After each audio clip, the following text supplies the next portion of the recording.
We're here this afternoon with Dustin Smith in near downtown Des Moines, Iowa. How you doing? I'm good. It's good to be here. All right. So, Dustin, how long have you been playing music? I got my first drum set when I was in 5th grade, and I guess my parents made me take a year of piano before that. So I was in 4th grade, must have been about 8 years old, 7, 8 years old, I think. Yeah. Kind of just been doing it ever since. So.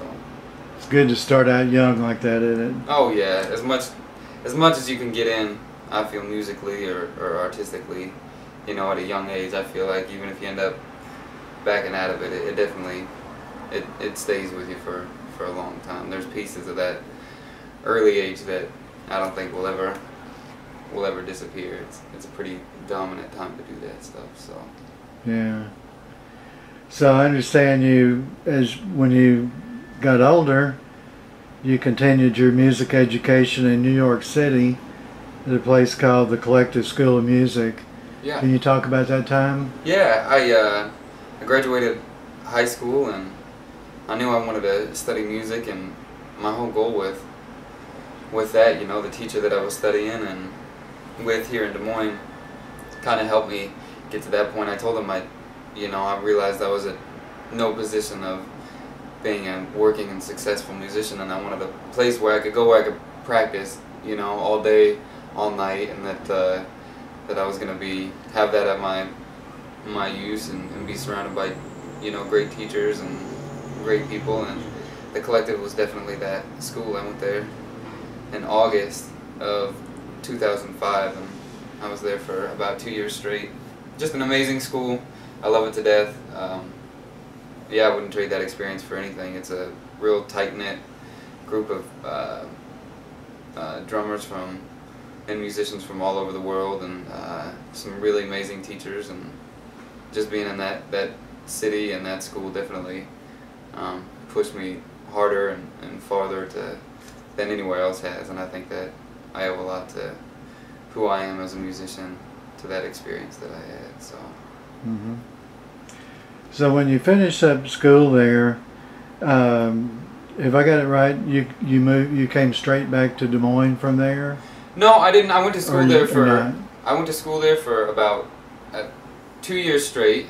I went through. Yeah, we literally had maybe 10 days off between semesters. It was a really hard working school, and still is. But finished there, and came back for that summer. For some family stuff. My father had passed away, and I came back and was here for that, and then moved back out after that summer and was just working and playing gigs, playing a lot of jazz gigs. Weekly jazz gigs is what we had, and probably 4 gigs a week, hauling my drums all around the city, and then with my own band slowly started to emerge through all of that also. Started playing gigs with them, and was there for probably another 2 years after I had finished the Collective. I went to City College of New York too for about a year, took some classes up there, and then when I was done with that, I made the choice to move back to Des Moines after that. So yeah, you mentioned drums. That's probably something a lot of people who don't know you and are just watching these videos and seeing you playing the guitar and singing wouldn't guess that you're actually a drummer. Yeah, yeah, probably not. It's it's kind of a complicated thing, I guess, if you don't know me. I mean, I started playing drums. That's all I ever wanted. You know, when I was in 5th grade, I played all through middle school and high school. I had bands. I played drums for the show choir. I played drums in band for some years, and just loved making music. And late high school, you know, my father was an amazing musician also, but he also had acoustic guitars all around the house. And late high school, I started picking them up and just teaching myself pretty much the whole way. And moved out to New York to study jazz as a drummer.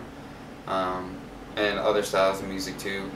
Uh, Pretty much guitar. You know, I was at school 10 hours a day, I'd say, and I'd come home and, you know, guitar was kind of and singing and playing songs and writing was kind of my only outlet to escape that, you know, being in a practice room for 10 hours or studying all day long, and playing my songs, you know, to kind of end the night every night, and just being able to write was just the most amazing thing. And that, you know, while I was in school, I was surrounded by so many good musicians, and the band that I first started playing my songs kind of emerged from, you know, all the dudes that I was studying jazz with, guitar players and bass players and everything like that. But I still play drums, you know, it's still, you know, a huge passion for me. I try and juggle between the two, you know, the best of both worlds. Playing drums is an amazing thing, and writing songs is a completely different but equally amazing thing, so I wouldn't have it any other way. Well, how does your songwriting process work? I mean, do you do that mostly with the guitar? Oh yeah, definitely. I mean, it's you know, it can change depending on where you're at, you know, whether you're on vacation somewhere and you got your guitar with you and you're just feeling good and writing a song, or you know, or whether it's the middle of winter and you're sitting in your house or whatever. It usually seems, you know, I'm don't ever plan to write a song. It's never planned. I never say I'm gonna sit down and write a song right now. It's usually I'm sitting down, playing guitar, messing with the guitar, and you know, I'll hear a chord and it just sparks something, and then I'll go to another chord, and you know, before I know it, it's, you know, 20-30 minutes has gone by, and I have this page full of lyrics, and I have like all these pieces for a song to put together. And yeah, it kind of just happens for the most part. There's other times too, you know, when sometimes I'll only write just a verse, you know, like will come out of me, and I can't move back into another verse or go into a chorus or anything like that, and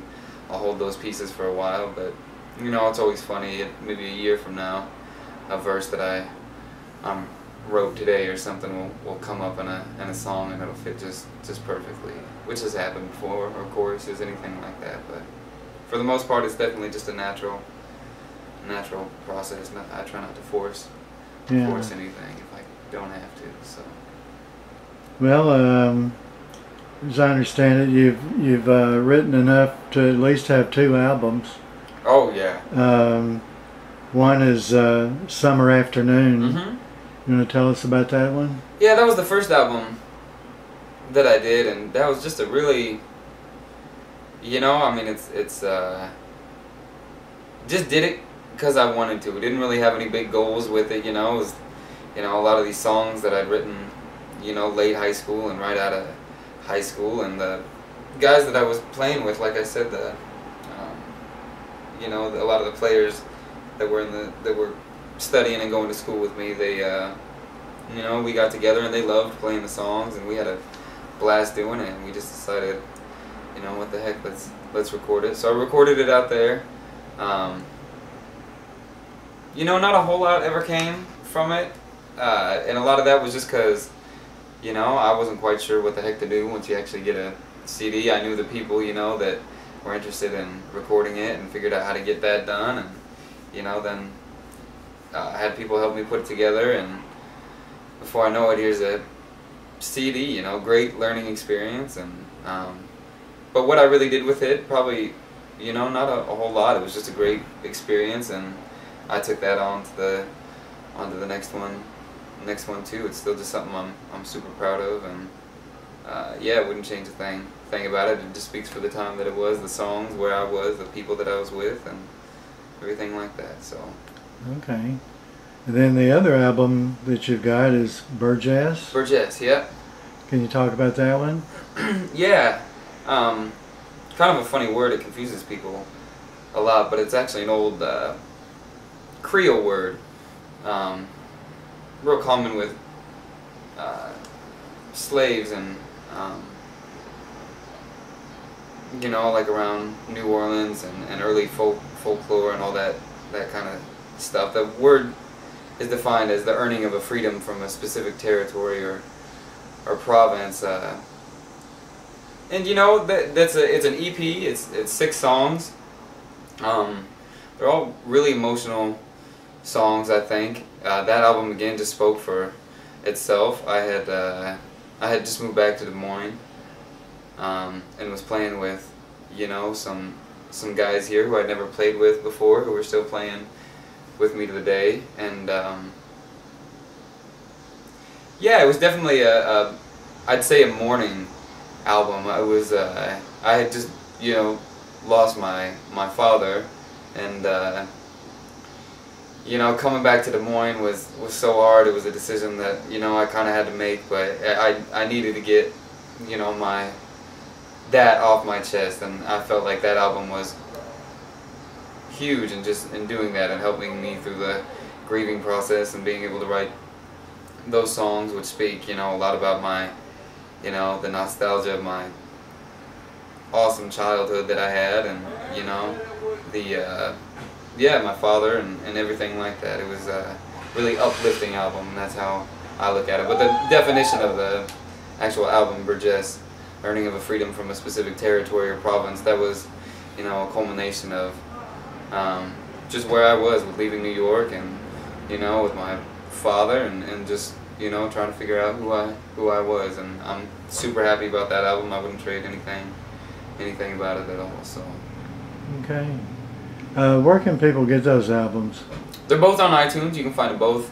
That's the digital download you can find there, and then on, and that's just Dustin Smith. You can type it in. I think there's another Dustin Smith too. He's a Christian worship singer, and that is definitely not me. But you can also order the hard copy online at cdbaby.com.